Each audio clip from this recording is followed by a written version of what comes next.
Students के साथ कोई भी हिंदू संगठन खड़ा नहीं हुआ। इसका मतलब किसी भी हिंदू संगठन को शिक्षा और रोजगार जैसे मुद्दों से कोई मतलब नहीं है। क्या ये स्टूडेंट्स और शिक्षक हिंदू नहीं है? लेकिन अगर ये मुद्दा हिंदू मुसलमान या धार्मिक होता तो ये सारे संगठन सबसे आगे होते। इसलिए हमें सच्चाई समझनी होगी कि देश में क्या चल रहा है, देश किस ओर जा रहा है।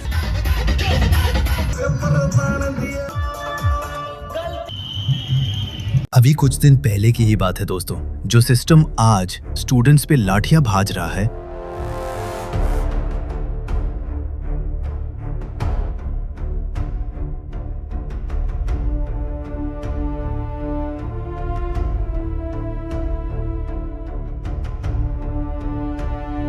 वही सिस्टम कांवरियों के पैर दबा रहा था, उनकी सेवा कर रहा था।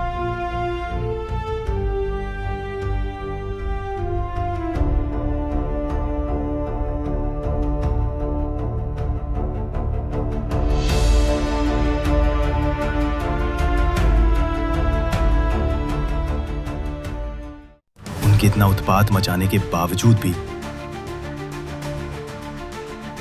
उन पर फूल बरसाए गए थे।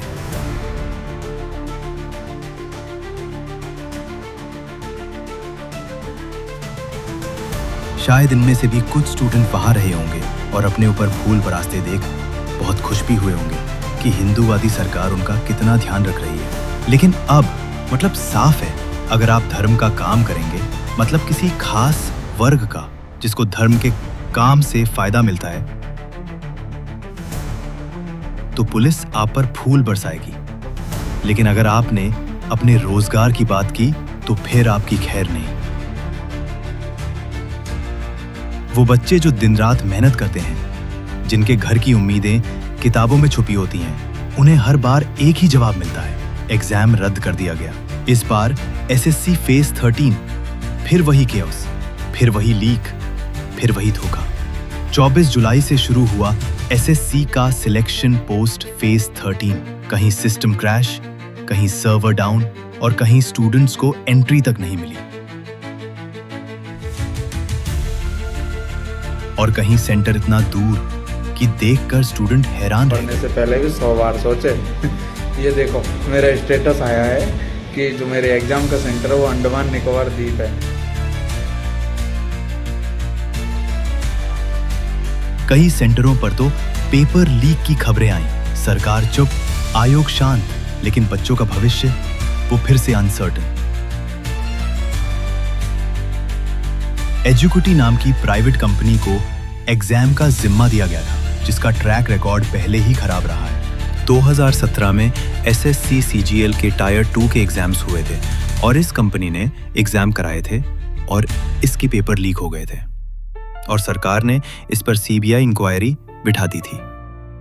लेकिन 2025 के एग्जाम के लिए दोबारा टेंडर निकाले गए और ये टेंडर एजुकिटी नाम की वही कंपनी जीत लेती है, क्योंकि इस कंपनी ने सबसे कम दाम की बोली लगाई थी। हर बार नाम बदल जाते हैं पर लापरवाही वही रहती है। स्टूडेंट्स ने प्रदर्शन किया, पुलिस ने लाठी चार्ज किया। क्या यही रिवॉर्ड है स्टूडेंट की मेहनत का? हर साल लाखों एस्पिरेंट्स, हर साल वही केओस, हर साल नई कंपनी, नया स्कैम। यहाँ आपको एक बात पर गौर करना होगा, स्टूडेंट्स के साथ कोई भी हिंदू संगठन खड़ा नहीं हुआ। इसका मतलब किसी भी हिंदू संगठन को शिक्षा और रोजगार जैसे मुद्दों से कोई मतलब नहीं है। क्या ये स्टूडेंट्स और शिक्षक हिंदू नहीं है? लेकिन अगर ये मुद्दा हिंदू मुसलमान या धार्मिक होता तो ये सारे संगठन सबसे आगे होते। इसलिए हमें सच्चाई समझनी होगी कि देश में क्या चल रहा है, देश किस ओर जा रहा है। अभी जो वीडियो है सामने, उसमें बाउंसर ने बच्चों को पीटा है। बाउंसर्स का एग्जाम सेंटर पे क्या काम होने लग गया? बच्चे हैं, वो टेररिस्ट थोड़ी ना है, पेपर देने जा रहे हैं और पहले वो घबराए हुए पेपर के प्रेशर में। उसके बाद सोचो आप 1-2 मिनट तक माउंस बंद हो रहा है, फिर चल रहा है, फिर 1-2 मिनट बंद हो रहा है, फिर चल रहा है। उनका पेपर पूरा ढंग से नहीं, और उनको कहा जा रहा है कि साइन कीजिए कि आपने पेपर दिया है और निकलिए। वो कह रहे नहीं, पेपर एग्जाम जो है कैंसिल करो, हमने कहा दिया है। उनको जबरदस्ती साइन कराने के लिए बोला जा रहा है। फिर उनको क्या कहना है, अच्छा साइन नहीं करोगे तो यहाँ बैठे, फोर्स किया जा रहा है, फोर्स किया जा रहा है, कह रहे बैठे रहो, यहाँ से बाहर नहीं जाओ। अगर जो बाहर गया फिर उसको अंदर आना अलाउड नहीं किया जाएगा, उसका पेपर ही माना जाएगा। ये सिर्फ मिसमैनेजमेंट नहीं है, ये एक साजिश है ताकि गरीब का बेटा कभी कम्पीट ना कर सके, ताकि फ्रस्ट्रेशन में वो पीछे हट जाए। स्टूडेंट्स और टीचर सड़कों पर हैं, धूप में, बारिश में सिर्फ एक सवाल के साथ, हमें न्याय कब मिलेगा? लेकिन उन पर लाठियां बरस रही हैं। उनको अरेस्ट किया जा रहा है, लेकिन टीवी पर ये खबर कोई नहीं दिखा रहा, क्योंकि ये सच्चाई सरकार को पसंद नहीं आती। स्टूडेंट्स मांग कर रहे हैं एक परमानेंट ट्रांसपेरेंट एग्जाम कमीशन हो, जो ना तो वेंडर बदलता रहे, ना ही हर साल केओस दोहराए। और जब तक ये सिस्टम नहीं सुधरता, बेरोजगारी का समाधान सिर्फ जुमला बना रहेगा। पेपर लीक हुआ पर जिम्मेदार कोई नहीं, सपने बिखरे पर माफी तक नहीं। आज मैं इस समाज से सवाल करना चाहता हूं। अगर हम जानते हैं कि कोई व्यक्ति चोर है, तो हम उससे दूरी बनाकर रखते हैं। हम उससे बात तक करना पसंद नहीं करते। मगर हम जानते हैं कि ज्यादातर नेता भ्रष्ट हैं। आए दिन हम खबरें देखते हैं कि किसी न किसी पे कोई न कोई केस चल रहा है। फिर भी हम वोट डालते समय नेताओं की चिकनी चुपड़ी बातें सुनकर हम सब भूल जाते हैं। ये काला धन वापस आना चाहिए। ये चोर लुटेरों से एक एक रुपया वापस लेना चाहिए। इस रुपयों पर जनता का अधिकार है कि नहीं है? ये रुपया जनता के काम आना चाहिए। अरे एक बार ये जो चोर लुटेरों के पैसे विदेशी बैंकों में जमा है ना, उतने भी हम रुपये ले आए ना, तो भी हिंदुस्तान के एक एक गरीब आदमी को मुफ्त में 15-20 लाख रुपए भी मिल जाएगा। कितने रुपये सत्ता में आएंगे तो 1 करोड़ लोगों को रोजगार देंगे। देश के नौजवानों की ताकत से हिंदुस्तान को आर्थिक महासत्ता बनाने का सामर्थ्य यह देश रखता है। और इसलिए मैं नौजवानों, मैं आपके भविष्य की गारंटी लेकर के आया।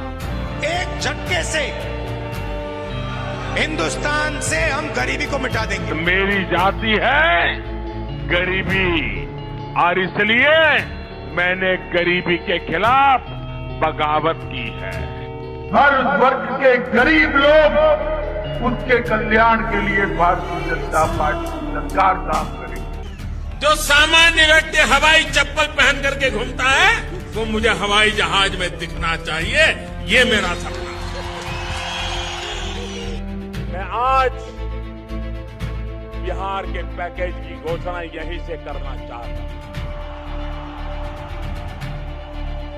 करो 50,000 करूं कि ज्यादा करो,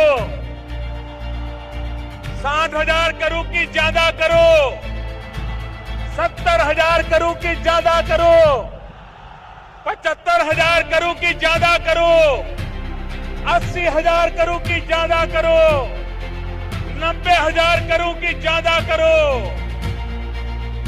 मेरे भाइयों बहनों, मैं आज वादा करता हूं, दिल्ली सरकार कान बराबर ठीक रख के सुन लीजिए।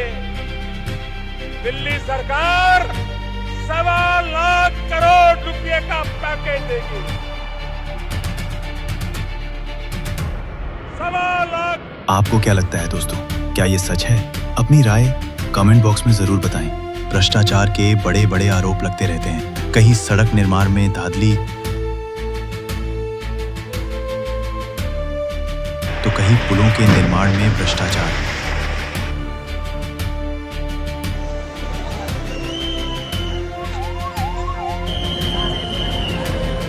कहीं स्कूलों का जर्जर हाल। कोई विरोध नहीं, सब अपने अपने काम में लगे हैं, जैसे किसी को किसी बात का फर्क ही नहीं पड़ता। बस हर कोई अपनी अपनी बारी का इंतजार कर रहा है। जब किसान अपने हक के लिए लड़ते हैं तो कहा जाता है कि खालिस्तानी है। जब किसी के घर टूटते हैं तो कहा जाता है कि अवैध जमीन पर कब्जेदारी है।